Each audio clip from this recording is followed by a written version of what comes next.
This is Michael Barraza recording in Baton Rouge, Louisiana. I'm honored to welcome Dr. Aron Chary.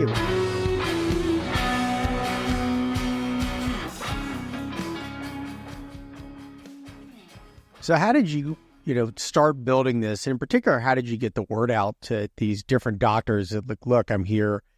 There's a lot that we're not doing that we can be for pain. Yeah, that's always a great question. I think back on it and I try to remember specific instances. One example that comes to mind is with our orthopedic surgeons, which we have a really close relationship with through our, kind of our MSK radiologists.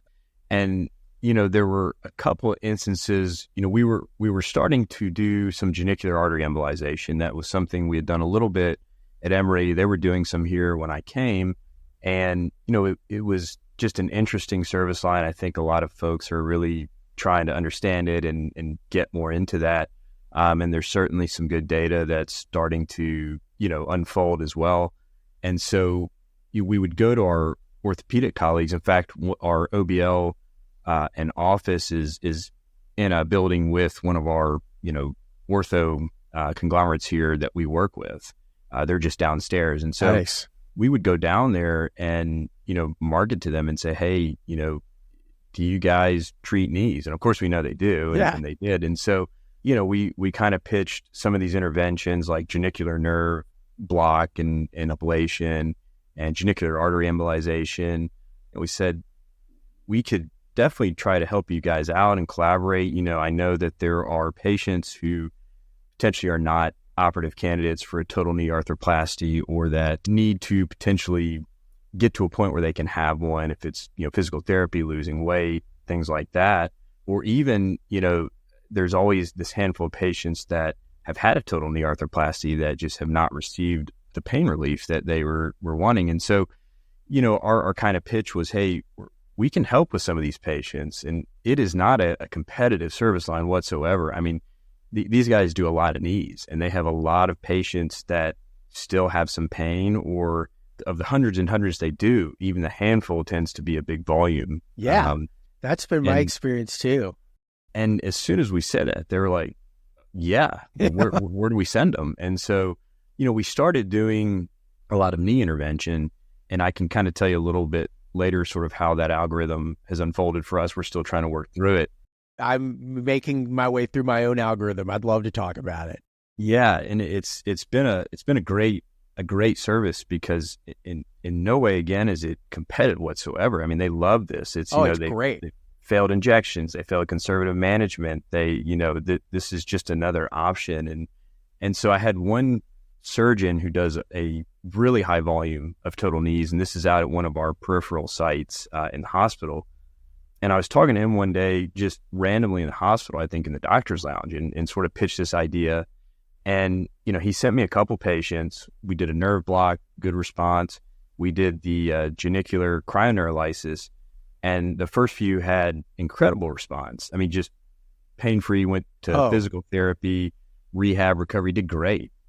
After that, this one physician just started sending, in 3 months, he sent 85 referrals.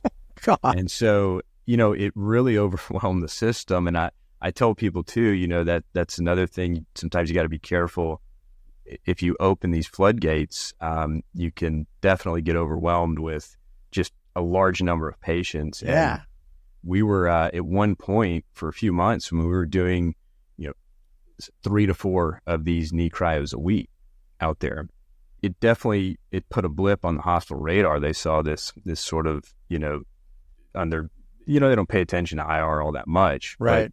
All of a sudden they see this capital cost blip on their, the CFO on their map of all these probes being used. And it brought some attention because we were doing a lot of cases, and we were doing a lot of genicular artery embolization as well. So we really had this bustling knee program I can talk more about later, but that was just at one site.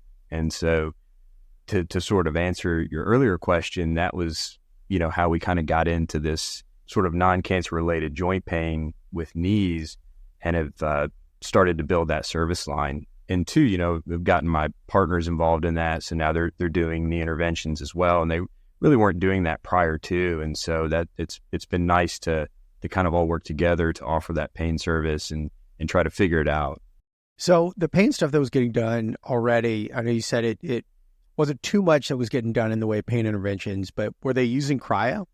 Not particularly for pain. They were doing a lot of cryo for, renal mass ablations, some liver, things like that, but really not for pain. So the whole concept of cryoing for pain, I think is, I feel like I was able to bring that here, and we're still developing it, trying to get, everyone interested. So that's really been something enjoyable that I learned quite a bit about it at Emory with Dr. Prologo. The genicular thing really is just that one particular area. We've had a lot of good luck with, for instance, palliative care in the hospital with treating a lot of cancer-related pain. Just yesterday evening, when we were chatting, I was just finishing up a celiac plexus cryo for, intractable abdominal pain from pancreatic cancer. And so we're seeing a lot of hospital patients now. They're consulting us. They're becoming more aware of these patients who are just unable to get out of the hospital, whether it's from, metastatic disease, soft tissue mets to the pelvis or abdomen, or spine disease, or intercostal neuralgia, or, various etiologies. So that's a whole nother area that's really started to develop for us in the pain realm.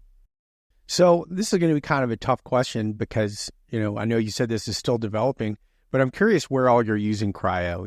Just for full disclosure, for me, I've only been doing it for pudendal neuralgia. I've done one intercostal and then the occasional bone tumor in addition to, other cancer ablations. But for pain, that's really all it's been for me. I'm using RFA for the genicular nerve ablation. Yeah, probably the most common areas that we use it for, I would say if we're kind of breaking it down into cancer versus non-cancer, for a lot of the non-cancer stuff, we're doing a fair number of genicular, like I mentioned, pudendal nerve, some stellate ganglion. We're doing a little bit of that work as well. I know you guys had Alex on not too long ago, a great podcast about stellate ganglion. We were doing a lot of that at Emory, and it's kind of where, again, I got bold enough to even want to try that here. And so we're doing some of that, intercostal nerve, ilioinguinal, genitofemoral for inguinodynia. We will see some occasional phantom limb. I've tried to create some awareness for that, and we'll see, a few here and there. It did a recently a desmoid tumor that was sort of encroaching on occipital. It was like a head and neck desmoid that had some occipital encroachment on a younger patient. And so benign or somewhat malignant soft tissue tumor type etiologies. We will do a fair number of celiac interventions, mostly malignant, but some non-malignant. Recently, just a few months ago, had a younger female who had median arcuate ligament syndrome. She had a release and had a lot of scar tissue in the area, had a couple ethanol blocks that really faded for her, fairly quickly. And she found us and we're able to do a celiac cryo for her. And so that's some of the stuff we're doing for the non-cancer related type pain. For the cancer-related stuff, we're doing a lot of celiac, plexus cryoneurolysis, splanchnics, intercostal for tumor or lung cancer, pudendal, obturator, and then a lot of just soft tissue mass, encroaching on nerves and things like that, sacral masses. We'll do occasionally see some rectal pain where we're trying to figure out various targets, usually based on some type of soft tissue deposit in the pelvis, encroaching on some nerve or certain areas. I mean, that's incredibly varied. I have to Google some of these nerves. But, I would imagine in order to do this, you have to have a very good understanding of neurologic supply to these areas. I would imagine that's a challenge is for these patients that are just sent to you for undisclosed pain. How do you break down where this is coming from and what to target? Yeah, that's a great question. I'll kind of defer back to my time, working with Dave Prologo. When I first sort of started learning about this stuff, I was at one of our peripheral hospitals that was kind of a sister hospital to the one that he worked at. And, someone called one day and said, "Hey, I've got a patient with abdominal pain. Can you do one of those ablations that you guys do?" And I said, "Well, hold on, let me call you back." And I called Dave and I said, "Hey, somebody's calling me about doing some type of nerve ablation. What is that? What do I tell him?" He said, "Well, call him back and tell him yes, and then call me back." And that's awesome. I would get a lot of these calls, and he would sort of walk me through, how to treat these patients and sort of an algorithm of really how to work this up. And one thing I learned was that the procedures, as interventional radiologists, the procedures, once you figure out what you're supposed to do, are really quite easy. Yeah. I mean, you're talking about CT guidance, placing a needle to a certain part of the body and turning a switch on and freezing it. And I mean, we do that all day for biopsies and drain placements. I mean, we can target anything. And so what I learned, and to kind of answer your question, is that the hardest part of this is really just trying to figure out what to target. And if your patients or anything like mine, you never get a straight story or a clear history. It's do you have pain? And the answer is yes. And you say, where is it? And they say, it's everywhere. It's all over. I feel it all the time. It's really one of these mysteries you've got to break down and try to understand exactly, where this pain generator is in the body, how you can target it, what nerve, are we talking about? And so what I'm still learning is sort of the art of trying to work these patients up. Yeah. And that to me is really the hardest part, because you rarely get a history of like straight up pudendal neuralgia where someone comes in and just gives you the textbook answer and you're like, oh, that's pudendal neuralgia. It really took a lot of learning how to talk to patients and sort of how to understand, how to interpret what kind of pain they're really in. And a lot of times they're not going to tell you. You've got to sort of, read their body movement and sort of how they're, are they just in bed bound and lying? Is the pain, sharp? Is it tingling? Is it radiating? Is it exacerbated by certain things? It may not tell you that. And a lot of times you've got to look to ancillary history from family or try to understand what their baseline was, or, what they were doing before some of these pain syndromes happened. And so a lot of it is just in the workup. I think once you figure that out, the procedure part is really not that hard.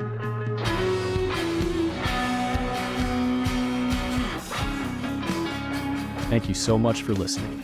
If you haven't already, make sure to subscribe, rate the podcast 5 stars, and share with a friend. If you have any questions or comments, direct message us at _BackTable MSK on Instagram, Twitter, or LinkedIn. BackTable is produced and hosted by myself, Jacob Fleming, and co-hosts Michael Barraza and Chris Beck. Our audio team is led by Kieran Gannon, with support from Josh McWhirter, Aaron Bowles, Nick Shellcross, and Ness Smith-Savadoff. Design and digital marketing led by Brian Schmitz. Social media and show notes written by Marvi Espiritu and Ann Dang. Administrative support provided by Junwoy Kennebrew. Thanks again, and see you next time.